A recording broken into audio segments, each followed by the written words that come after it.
This is a podcast about both having autism and living with someone who has autism. My mom is Sonya, and I'm Josh, and this is Josh Has Autism. Hey everybody, welcome to Josh Has Autism. Hello. Josh, I have a question. This weekend is Father's Day. Yeah? Did you get your dad anything? Not yet. It's always like that. You can be like, da da da da da da. I asked you, did you get something? Not yet. You turn into Eeyore. Oh, jeez. Yeah. So you have a couple days. Yeah. Yeah. Are you going to get him something? Yeah. Do you need help with it? Probably, yeah. Okay. All right. Let me know. All right. Okay. I've been thinking about something that I want you to share with me what this is like, because I really don't know. Okay. When you were a little guy, and when autism was first explained to me, I didn't know what autism was, but I knew you, and I knew what kind of things set you off. But even when, as your mom, they would ask me, does he do this? Does he, to describe this? Is there this one? And I said, well, he's very particular and he screeches. Right? Yeah. So you didn't talk until you were 3. And I knew when you were unhappy with something or happy by the screeches that you made. So there was one that was like, oh my gosh, this is not okay. And the other one is, oh, he likes it. And you just screeched. For some reason, I'm running. Mikey doesn't eat anything. He likes it. He really likes it. What, yeah. Cheerios or something? Life? Something Cereal? like that. Life, maybe? Yeah, one of the older commercials for it. But yeah. Life I think it was Life. Yeah. That's what you just reminded me of. But I wanted to know, and so that's how I became aware that you had, you were very sensitive to the way things felt and the way that things sounded, and the brightness. And that's not talking about, I'm not really talking about the way that we communicate, because that's different. That one is that I have to know everything ahead of time and, you know what I mean? Like anticipate everything in order for it to be right sometimes, in order for it to be okay sometimes. Let alone for it to get across properly, yeah. Yes, right. Yeah. So we do struggle with that still at times. But it's not as bad as when I was little, though. Right. So what I wanted to know is that you used to be so sensitive to those things that you couldn't get away from them because they were just in your environment. Yeah. And what made me think about this is that, so this place out in the backyard that's yours, that I call the Josh Shack, until you come up with something better, you're just shaking your head. I don't think so. It's very quiet. It is out there. It is. It's almost unintentionally soundproofed. It seems like. Yeah. So it has the temperature is controlled by using a mini split. Yes. And the mini split is one that's so quiet. Yeah. The fan on the ceiling is louder than the mini split. Yeah. So yeah. So and if the mini split has the outside unit like a regular, well, it's not. I mean, I don't know much about it, but I know that it needs this thing outside in order for it to work. It has a fan and everything, and it's outside, and it is quiet as well. Mm-hmm. So I noticed that I went in a couple days ago when you were in there, and I closed the door behind me, and it was like I just walked into this quiet that was for you probably unnatural. Yeah. Yes, it felt strange because look, I can go into a room in the house and it can be quiet or quieter. Yeah. But it still doesn't have that feeling as that does out there. Like I can go into a room. Let's just say that nobody's home, and I go into a room. Well, it's going to be quiet, right? Because nobody's here. Well, the dogs make noise now, especially Lucy. But it's still out there. It's almost muffled. Yeah, I mean it's the whole so weird. It's well, my guess is after being out there is that Dad insulated the entire place. He insulated underneath the floor. Yeah. All the walls, the ceiling. It's all insulated. So I thought maybe that was it. But anyway, so going out there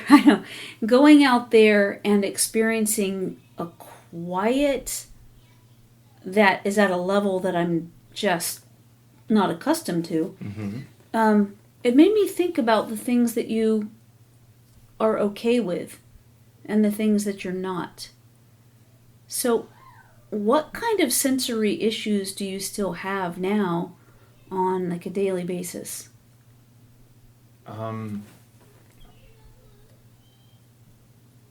For one thing, I've noticed that having conversations with anyone in the house, not out there, but in the house, if I'm coming from out there, it's almost too loud. Right. Hold on. Everybody, you elaborate on that. Okay. I'm going to go tell the people on the other side of the house to be quiet. I'll be right back, okay? All right. You go ahead. Yeah, so... on that. All right. So, yeah, I lost my train of thought now.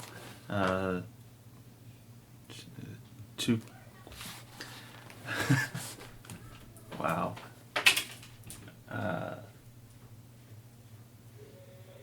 Yeah, sorry, I'm not really sure what to say, because I kind of lost my train of thought, you guys, I'm sorry. Yeah.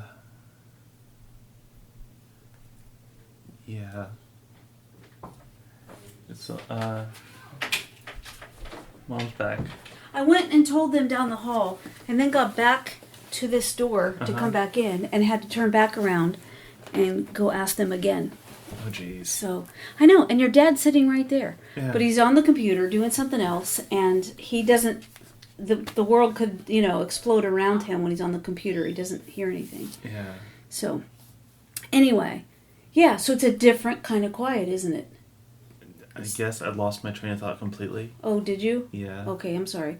Yeah. Did you say anything while I was gone? Not towards that. Okay. I lost my train of thought. Okay. So the quiet, Josh, the quiet out in your space is a different quiet than any place I've ever been. Right. And it makes me think of, it's totally opposite and it doesn't work, but there was this old TV show on called Get Smart. Oh, jeez. And he was, kind of just did everything wrong all the time. He was just almost like a mock agent. He wasn't really... like the Nutty Professor or whatever. Right. Meets, but a spy, right? Yeah. So they had what's called in the show a cone of silence. Oh, jeez. And that was in the movie too. Oh, was it? Yes. Oh, that's very cool. And it failed on him. Well, what happened in all the shows, the cone of silence would come down, and they couldn't hear each other in the cone of silence, but you could hear them outside Yes. the cone of silence. Yes. So it was just very funny. So it's not even like it's a cone of silence. Your place is like... Yeah. I was gonna say it's like a cone of silence, but it doesn't even work. Right. But it's quiet and it's still, and it's very strange to me because it feels very comfortable, and it's almost like, I don't know, all these, it's just there's nothingness, and it's just so comfortable and so peaceful. Is that how you feel when you're out there? Yeah. And it's great being out there. Yeah. I bet. I tried to bribe you. I'm like, oh, come on. You just let it be my office. You can have whatever room you want in here. And you're like, nope. I'm like, all right. Yeah. But, yeah, so I want to know, as an adult, if you can remember having the sensory issues that you had and what that felt like. Right. Versus what they feel like now, and if there are some things that maybe don't bother you anymore, or maybe some that have intensified. Right. So, I'll lead in with the sound part of it first. Sure. I know that's partially intensified, especially whenever it's a quiet setting, and that's honestly one of the reasons that I can only handle the kids so much, is because they are not even constantly loud. It's like you don't expect them to say what they're saying at the volume or pitch that they're saying it. Right. Which I say saying loosely because to me they're practically yelling. Well, and what we have found out is that Connor is probably going to have tubes put in his ears because he's not really hearing very well. He's had multiple, I would say ear infections, but that's not even it. He had his eardrum burst. Oh, wow. On one side, and on the other side, the doctor said there was a bubble in there, like it was going to burst. Huh. So it's been pretty rough on him. And what we found out is that he just doesn't hear, and so he's yelling. But we recognize that too. That's not something that you're exaggerating at all. He's very loud when he talks. Yeah, and that's an understandable reason for doing that. Right, but it still is bothersome. Yes. Mm-hmm. Yeah. Especially if I'm coming in from out there, where it's almost muffled sound. Then I come out of there and come inside, and if the kids are playing or whatever, they're loud and constantly at that volume, and it's like, oh my gosh, I just want to turn right back around. Yeah. So sound, is it just with the kids then? Or is that something that across the board has kind of got intensified as you got older?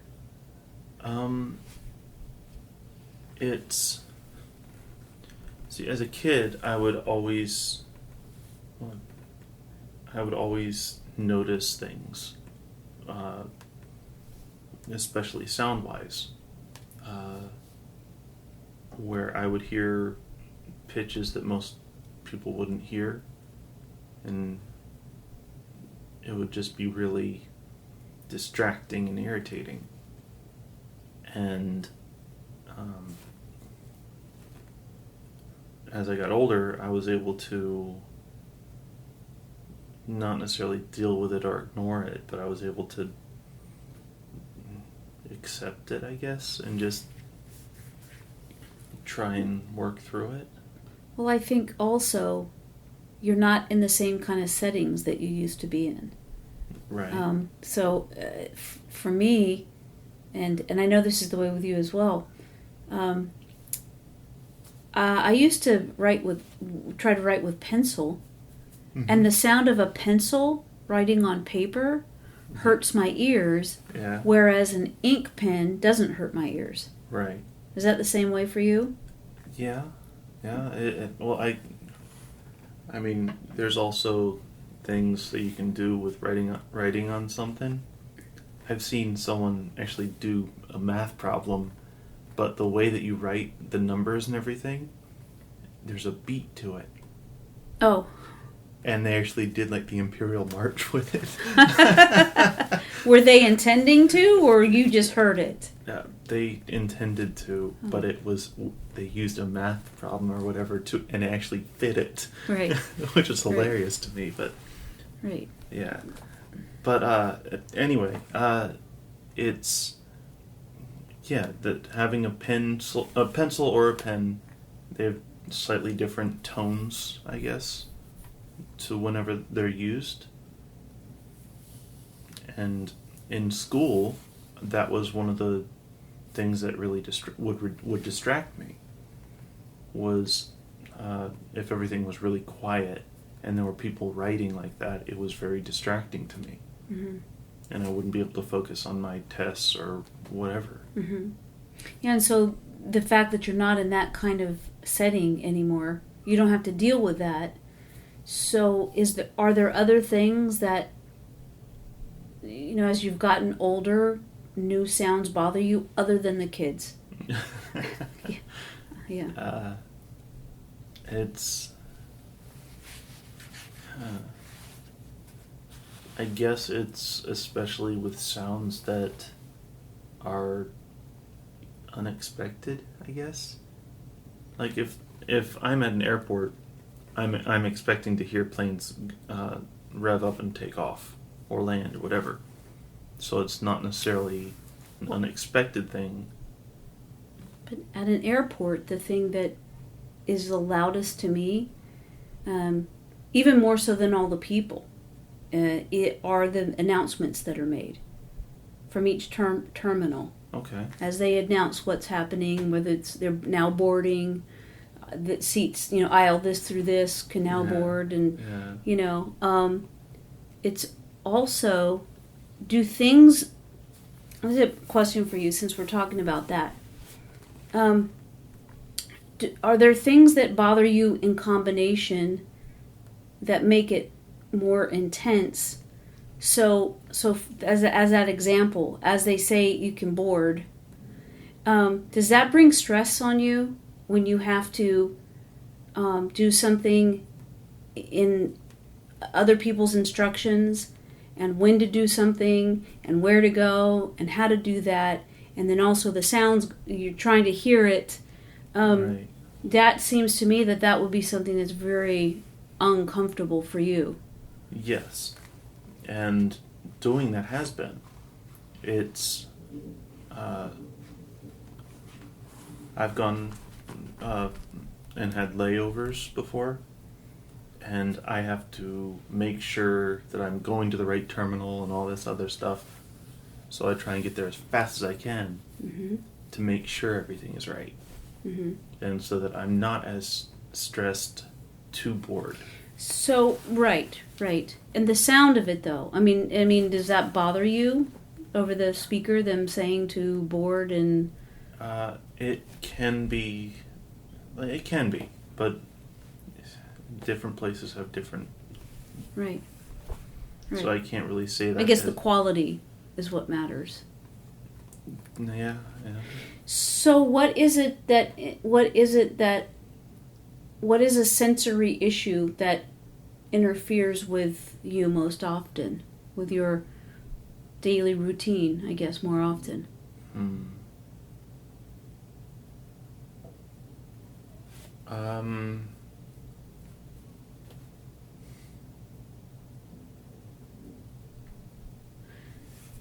You have been able to choose your own clothes now. Yes. I don't choose your clothes, you choose them. Mm-hmm. You always make sure that they're shirts with no tags. Try to, yeah. Mm-hmm. You know which socks work well for you. That was one growing up that was horrible for you. Oh, yeah. Yeah.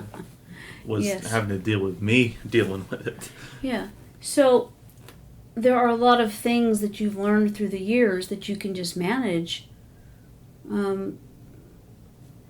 But other than the kids screaming, there are things that maybe it's that they're in tandem with other things, so you don't really separate them the way that I'm asking you to right now.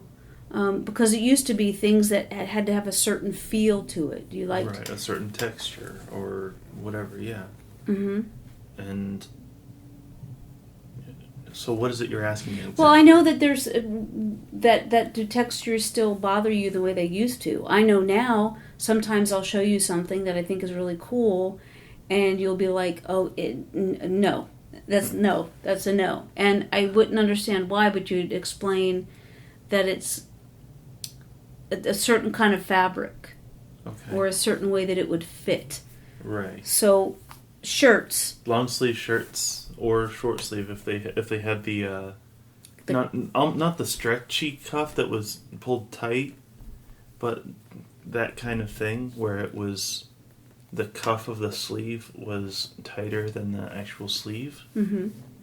Especially if it was a short sleeve shirt. No, I still don't like that. Right. Regardless of what it's made out of? Yeah. Okay.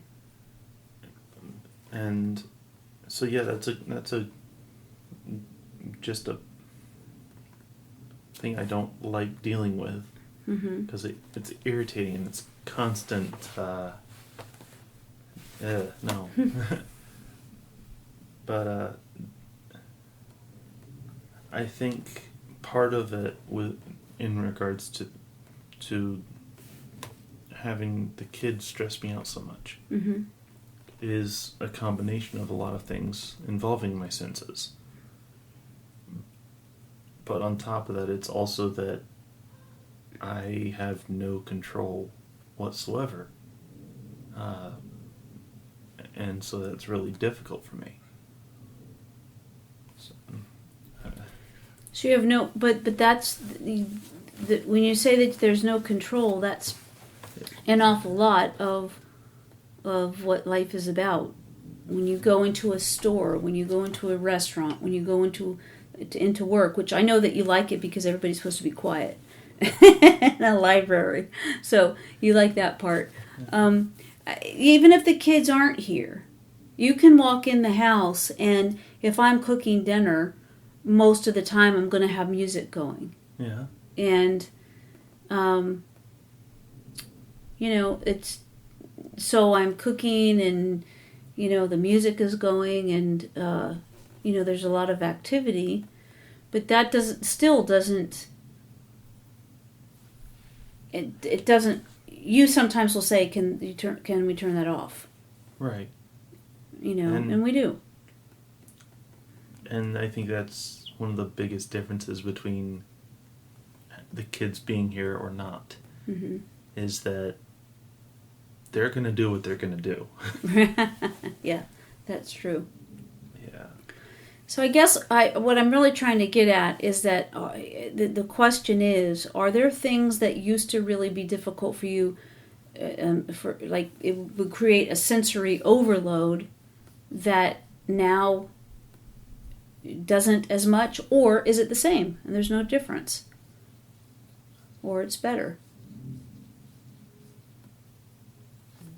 You lost me partway through that question. Okay. So sounds bother you still? Yes. And and textures bother you still? Not as much, but yes. It's typically because I know what might be uncomfortable for me, so I try to avoid those. Other than a shirt that has the cuff, a short sleeve shirt that has the cuff at the bottom of the sleeve, short sleeve, and even long sleeve if it's snug. Right. Whether it's a shirt or a jacket, it doesn't work for you.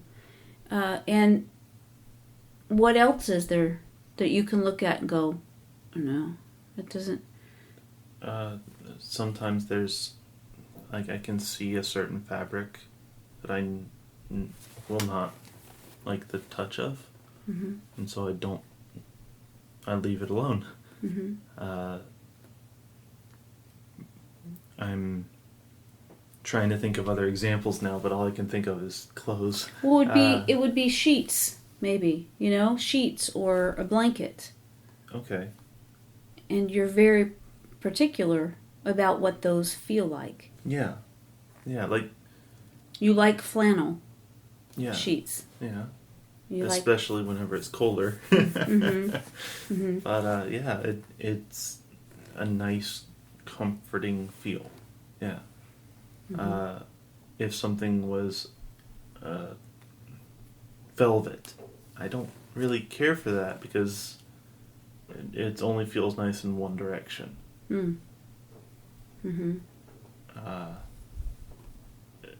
There's... I'm sorry, I lost my train of thought again. If you walk into a restaurant like, let me think, Cracker Barrel, they have a lot going on. Yeah. But if you walked into a, what is that place that, I don't go in there, so I can't, it was a place down in, we went with Nana, and they had those real skinny French fries. It was like an old-fashioned kind of place, and they had shakes and... Steak and shake? Maybe. Something like that? But you know where I'm talking about, yeah. Right? Well, they had a lot of vibrant colors. So right. It was designed like an old-time diner. Yes. Yeah. So everything was vibrant, the colors, Yeah. That must feel very different to you than walking into a Cracker Barrel, which there's a lot of stuff. I mean, but I don't know. Right. Are they both too busy for you? I think that for me, I was always curious as to what different things were. Mm-hmm. And so I was always looking around at everything, which was great for my ADD. But it also helped that it was a lot of neutral, natural colors, for the most part, at Cracker Barrel? Cracker Barrel. Mm-hmm. Which, for people outside the U.S., Cracker Barrel is like it's a chain that has... It's like a Southern cooking. Yeah, home style cooking. Yeah. And whereas the places like Steak and Shake or whatever it's called, You're right. I don't remember what it's called.